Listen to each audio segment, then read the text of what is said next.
नमस्कार, स्वागत है साहित्यिक झरोखा चैनल पर। आज हम करेंगे अनुवाद प्रक्रिया। इस वीडियो के माध्यम से हम जानेंगे कि अनुवाद शब्द का अर्थ क्या है और इस प्रक्रिया को करने के लिए जो इसका स्वरूप है वो कैसे निर्धारित किया जाता है और अनुवाद प्रक्रिया में अनुवाद के प्रकार कौन कौन से होते हैं। तो आइए प्रारंभ करते हैं। सबसे पहले हम बात करेंगे अर्थ की। जो अनुवाद शब्द है इसका अर्थ क्या है? देखिए, अनु अर्थात पीछे और वाद का मतलब क्या होता है? बोलना। तो यहाँ पर अनुवाद अर्थात पीछे बोलना, मूल अर्थ इसका यही बनता है। लेकिन वर्तमान समय में जिस अनुवाद से जो तात्पर्य है वो क्या है? एक भाषा में कही गई बात को दूसरी भाषा में ले जाना। ये वर्तमान समय में अनुवाद से तात्पर्य यही है, या अनुवाद शब्द का इसी कार्य के लिए प्रयोग किया जाता है कि एक भाषा में जो बात कही जाती है उस बात को दूसरी भाषा में कैसे बदलना है, यही अनुवाद है। अंग्रेजी में इसे कहते हैं ट्रांसलेशन, जो दो शब्दों के योग से बना है, ट्रांस और लेशन। इसका मतलब क्या हुआ कि एक भाषा की सीमा के पार पहुंचना, यानी दूसरी भाषा तक जाना, तो वो क्या है? ट्रांसलेशन है। अब अगर इसकी परिभाषा की बात करें, वैसे तो इसकी परिभाषा बहुत से विद्वानों ने दी है, लेकिन मैंने यहाँ पर सिर्फ एक ही परिभाषा डाली है। अगर आप इसकी और भी परिभाषाएं करना चाहती हैं तो उसके लिए आप पुस्तक का प्रयोग कर सकते हो। मैंने एक परिभाषा इसलिए डाली है क्योंकि आपको थोड़ा पता रहे कि कैसे लिखना है। बाकी अगर हम ज़्यादा परिभाषाओं का प्रयोग करेंगे तो वीडियो थोड़ा लंबा हो जाएगा। तो यहाँ पूर्णचंद टंडन की परिभाषा है। ये क्या कहते हैं कि मूल पाठ में निहित जो भाव और विचारों को अल्प भाषा में अक्षुण रूपांतरित करके एवं सौंदर्य उपकरणों को सहज रूप से अभिव्यक्त करने की संप्रेषण प्रक्रिया क्या है? अनुवाद है। जो मूल पाठ है उसमें जो विचारों को शामिल किया गया है उसमें थोड़ा ही बदलाव करके, रूपांतरण करके और सुंदरता को ध्यान में रखते हुए आसानी से उनको, उन भावों को, जो भाव और विचार है उन्हें अभिव्यक्त करने की संप्रेषण प्रक्रिया, अभिव्यक्त करके दूसरे तक पहुंचाने की जो प्रक्रिया है उसे संप्रेषण का मतलब क्या होता है? एक बात को दूसरे तक पहुंचाना। तो संप्रेषण की प्रक्रिया वो क्या कहलाती है? यहाँ अनुवाद कहलाती है। ये किसने कहा है? डॉक्टर पूर्णचंद टंडन ने। इसके बाद है अनुवाद का स्वरूप। देखिए, अनुवाद करते समय बहुत ही सावधानी का प्रयोग करना चाहिए, या सावधानी से इस प्रक्रिया को पूर्ण करना चाहिए, क्योंकि अनुवाद का मतलब केवल एक परिवर्तन नहीं है, बल्कि यहाँ पर एक भाषा के भावों और विचारों को दूसरी भाषा में रूपांतरित करना है। तो यहाँ पर भाव और विचारों के साथ कहीं पर भी उनमें कटौती नहीं होनी चाहिए या उसके रूप में परिवर्तन नहीं होना चाहिए। इसीलिए अनुवाद की प्रक्रिया को विशेष चरणों को ध्यान में रखा जाता है जब इस प्रक्रिया को पूर्ण किया जाता है। इसमें मुख्य तौर पर दो भाषाएं रहती है अनुवाद प्रक्रिया में। एक भाषा होती है जिसे हम स्रोत भाषा कहते हैं, और जो दूसरी भाषा होती है वो है लक्ष्य भाषा। ये आप ध्यान में रखेंगे, जो लघु उत्तरात्मक प्रश्न आते हैं उसमें भी पूछ लिया जाता है। तो अनुवाद प्रक्रिया में दो भाषाओं का विशेष ज्ञान होना चाहिए, स्रोत भाषा और लक्ष्य भाषा। यहाँ पर जो हमने पहला पॉइंट लिया है वो भी क्या है? भाषा ज्ञान, कि भाषा का ज्ञान होना चाहिए। और कौन सी भाषा का? स्रोत भाषा वो होती है जिसमें जो विवरण दिया गया है या जो हमारे पास अनुवाद करने के लिए मूल तथ्य है वो जिस भाषा में होते हैं वो स्रोत भाषा है, और जिस भाषा में अनुवाद किया जाना है वो लक्ष्य भाषा है। मान लीजिए हिंदी के किसी उपन्यास का अनुवाद किया जाना है अंग्रेजी में, तो यहाँ पर हिंदी जो मूल पाठ की या मूल उपन्यास की भाषा है वो क्या है? स्रोत भाषा है। और उसका अनुवाद अंग्रेजी में किया जाना है तो अंग्रेजी यहाँ पर क्या होगी? लक्ष्य भाषा होगी।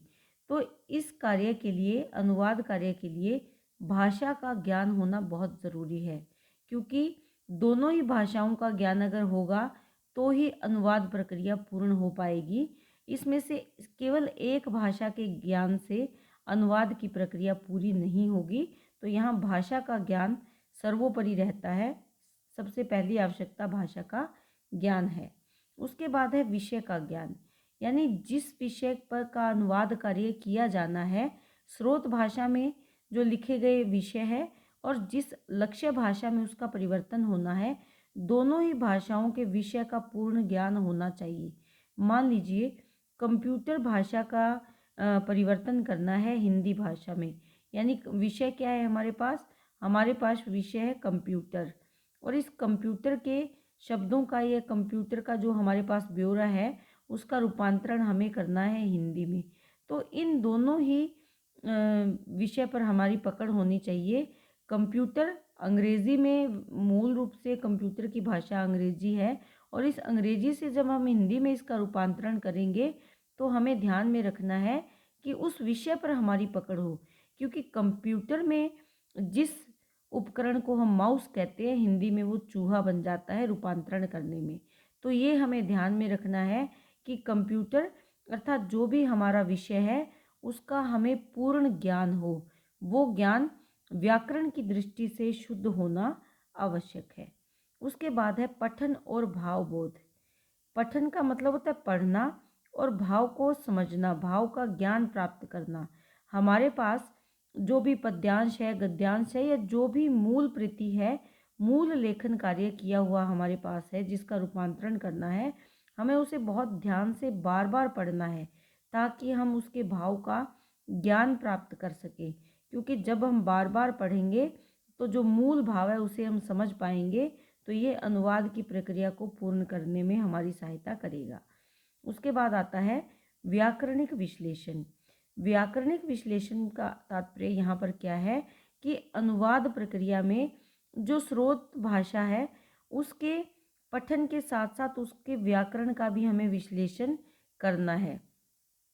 इस व्याकरण के विश्लेषण में हमें क्या ध्यान में रखना है कि जिस वाक्य का हम अनुवाद कर रहे हैं, व्याकरण की कसौटी पर क्या वो खरा उतरता है। जैसे उसमें लिंग सही है, पुरुष वचन, जो काल आदि का प्रयोग किया गया है, क्या वो कर्ता कर्म और क्रिया के अनुसार है, ये हमें यहाँ पर ध्यान रखना होगा। अर्थात स्रोत भाषा की सही जो संरचना है उसके सही अर्थों को समझकर ही हम उसका रूपांतरण कर सकते हैं दूसरी भाषा में। उसके बाद है चयन और संयोजन। चयन का मतलब क्या है? चुनना। संयोजन का मतलब है उसे निश्चित करना या उसे संयोजित करना। अर्थात हमें दोनों ही भाषाओं के विषय से संबंधित उपयुक्त शब्दों का, वाक्यों का चयन करना होगा और फिर उन्हें सही तरीके से उसका संयोजन हमें करना होगा, तभी हम अपने अनुवाद कार्य को पूरा कर सकते हैं। उसके बाद है शैली और सौंदर्य। जिस प्रकार जो लिखने का तरीका है उसमें अनेक शैलियों का प्रयोग किया जाता है, क्योंकि शैली के माध्यम से भावों को सुंदर तरीके से अभिव्यक्त किया जा सकता है। किसी भी लेखन कार्य के सौंदर्य को या उसको सुंदर बनाने के लिए शैली का विशेष महत्व होता है, और अनुवाद कार्य में भी शैली के अनुरूप ही हमें उसका अनुवाद करना चाहिए। यानी पहले हमें समझना है कि अनुवाद किस शैली में करना है, और उसको ध्यान में रखकर ही हमें प्रभावशाली ढंग से अनुवाद कार्य पूर्ण करना चाहिए। क्योंकि अनुवाद की ऐसी जो गुण संपन्नता से उसमें क्या होगा, मौलिकता बनी रहेगी। मौलिकता यानी जो मूल पाठ है वो बना रहेगा, उसमें बहुत ज़्यादा रूप परिवर्तन या उसमें रूपांतरण नहीं होगा। मूल पाठ भी रह जाएगा और उसका अनुवाद भी सही ढंग से हो जाएगा। और वो कैसे होगा?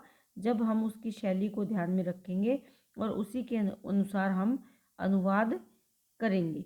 तो ये अनुवाद का स्वरूप है जिसको आधार बनाकर कोई भी अनुवाद प्रक्रिया पूरी की जा सकती है। इसके बाद है अनुवाद के प्रकार। देखिए, अनुवाद के मुख्य रूप से 6 प्रकार है जिनका हम यहाँ वर्णन करेंगे। सबसे पहले आता है शब्दानुवाद। जैसा कि इसको पढ़कर ही स्पष्ट हो रहा है, अनुवाद किसका करना है? शब्द का। इस प्रकार में प्रत्येक शब्द का अनुवाद किया जाता है। जो स्रोत भाषा है उस स्रोत भाषा के प्रत्येक शब्द का अनुवाद होता है। यहाँ पर पूर्ण रूप से नहीं बल्कि शब्द से शब्द का अनुवाद करते हुए आगे बढ़ा जाता है। और इसमें इसका मतलब क्या है कि हमें उस भाषा के प्रत्येक शब्द को अच्छे से समझना है और फिर उस शब्द का अनुवाद करना है।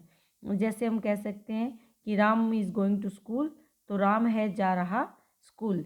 यहाँ हमें व्याकरण की दृष्टि से ध्यान नहीं रखना, शब्दों की दृष्टि से ध्यान रखना है। जो शब्द कहते हैं, जिस क्रम में शब्द लगे लगे हुए हैं, उनका उसी क्रम में अनुवाद करना है, उसमें परिवर्तन नहीं करना। दूसरा है भावानुवाद। यहाँ शब्द महत्वपूर्ण थे और यहाँ भाव महत्वपूर्ण है। भावानुवाद की प्रक्रिया में शब्दों पर ध्यान ना देकर भावों को प्रमुखता दी जाती है और उस पर ध्यान रखा जाता है। और इस प्रक्रिया के माध्यम से जो अनुवाद करने वाला व्यक्ति है उसमें उसकी सृजनात्मकता का अधिक प्रयोग होता है, क्योंकि शब्द से शब्द का अनुवाद करना आसान होता है, जबकि भावों को समझकर उसका अनुवाद करना ये काफ़ी कठिन कार्य है और यहाँ पर सृजनात्मकता की आवश्यकता रहती है। उसके बाद आता है छायानुवाद। छायानुवाद से क्या तात्पर्य है कि जो मूल पाठ पाठक पढ़ता है या अनुवादक जो पढ़ता है और उसकी छाप, छाया यानी छाप, उसके मन पर रह जाती है। उसी छाप को वो दूसरी भाषा में उसका अनुवाद कर देता है, लेकिन इसमें परिवर्तन हो सकते हैं, जैसे नाम में परिवर्तन हो सकता है, स्थान में परिवर्तन हो सकता है, वातावरण में भी परिवर्तन हो सकता है। तो इसमें ये मूल पाठ की छाया मात्र है, जैसे कि नाम से स्पष्ट है। छायानुवाद यानी पढ़ने के बाद जो उसकी छवि मन मस्तिष्क पे बनती है उसको अनुवादित कर देना या उसको लिख देना, ये क्या कहलाता है? ये छायानुवाद कहलाता है। जैसे इसमें शेक्सपियर के नाटक का उदाहरण दिया जा सकता है। मर्चेंट ऑफ वेनिस का छायानुवाद हमने हिंदी में भी देखा है, तो वो क्या है? उसका छायानुवाद है। उसके बाद आता है सारानुवाद। यहाँ क्या महत्वपूर्ण है? सार महत्वपूर्ण है। यहाँ शब्द महत्वपूर्ण थे, भाव महत्वपूर्ण थे। यहाँ पर केवल उसकी जो पढ़ा है उसकी छाया यानी जो हमारे मन पर छाप पड़ी है वो महत्वपूर्ण है, और यहाँ उस पूरे विवरण का या उसका सार ही महत्वपूर्ण है। इसमें क्या ध्यान में रखना है कि जो स्रोत भाषा की मूल रचना है उसकी मुख्य बातों को लक्ष्य बनाया जाता है और उसी को लक्ष्य भाषा के माध्यम से संक्षिप्त रूप में प्रस्तुत कर दिया जाता है। यानी जो मूल पाठ पढ़ा है उसका सार लिखना होता है, इसमें उसका सार के रूप में मूल पाठ का अनुवाद करना होता है। इसमें हमें क्या ध्यान में रखना पड़ता है कि हमारा विवरण जो हम दे रहे हैं, जो अनुवाद कार्य हम कर रहे हैं, वो संक्षिप्त होना चाहिए, सरल होना चाहिए और इसके साथ साथ स्पष्ट भी होना चाहिए। इस प्रकार का जो अनुवाद है वो लोकसभा और राज्यसभा में जो वाद विवाद होते हैं उनके लिए प्रयोग किया जाता है। यानी वो जो वाद विवाद है उनका सार, उनके सार का अनुवाद कर दिया जाता है, तो वो क्या है? सारानुवाद। उसके बाद आता है व्याख्यानुवाद। व्याख्यानुवाद में जैसा कि नाम से स्पष्ट है, व्याख्या की जाती है। तो व्याख्या किसकी की जाती है? जो स्रोत भाषा की कृति का अनुवाद करते समय जो मुख्य विषय है उसकी व्याख्या की जाती है। यानी जो हमारे पास स्रोत है, मुख्य स्रोत जो है उसके उससे जो हमने विषय लिया उसका जब अनुवाद करना है तो उस विषय की यहाँ पर व्याख्या यानी उसे विस्तार से बताया जाता है। और इस प्रक्रिया में अपने बात को सिद्ध करने के लिए प्रमाण भी दिया जा सकता है और उदाहरण भी दिया जा सकता है। तो ये क्या होगी? यानी किसी विषय को, जो मूल विषय है, उसकी व्याख्या करनी है या विस्तार से उसको बताना है, और ऐसा कार्य करते समय प्रमाण भी दिए जा सकते हैं और उदाहरणों का प्रयोग भी किया जा सकता है। उसके बाद है आशु अनुवाद। आशु अनुवाद में हमें क्या ध्यान में रखना है? जैसे अलग अलग तरह से बोलने वाले जो व्यक्ति हैं वो आपस में बातचीत करते हैं, तो उस समय उनकी सहायता के लिए एक भाषा रूपांतरण करने वाले व्यक्ति की आवश्यकता पड़ती है, जिसे हम दुभाषिया भी कहते हैं। दुभाषिया यानी दो भाषाओं को जानने वाला भी उसे हम कहते हैं। तो इस प्रकार के अनुवादक जो होता है वो क्या करता है? जो सुनता है उसी का अनुवाद करता है। तो यहाँ पर उसे इतना ज़्यादा अवसर नहीं मिलता कि वो किसी किताब की सहायता ले, किसी शब्दकोश की सहायता ले, बल्कि इस पर उसे स्वयं ही उससे ये आशा की जाती है कि जो भाषा वो सुन रहा है उसके उचित शब्दों का प्रयोग करते हुए वो उसका अनुवाद करे या उसे दूसरी भाषा में परिवर्तित करे। तो यहाँ पर जो आशु अनुवाद है, इसमें मुख्य बात क्या है कि दो बोलने वालों के बीच में एक तीसरा व्यक्ति होता है जो इन दोनों की भाषाएं समझता है और एक की भाषा का दूसरे की भाषा में अनुवाद करता है और दूसरे की भाषा का पहले वाले की भाषा में अनुवाद करता है। यानी दोनों की आपसी बातचीत को कौन पूर्ण करता है? जो तीसरा व्यक्ति है, जो दुभाषीय है। और इस तरीके को क्या कहते हैं? आशु अनुवाद कहा जाता है। तो आज के इस वीडियो में हमने अनुवाद के अर्थ को जाना, उसके स्वरूप को जाना और अनुवाद के प्रकार कौन कौन से होते हैं इसके बारे में विस्तार से जाना। उम्मीद करती हूँ कि आप इसे बहुत अच्छे से समझ पाए हो। इसके साथ साथ बहुत बहुत धन्यवाद। वीडियो अगर अच्छा लग रहा है तो लाइक करें, शेयर करें, सब्सक्राइब करें और अपने विचार व्यक्त करने के लिए कमेंट ज़रूर करें। बहुत बहुत धन्यवाद।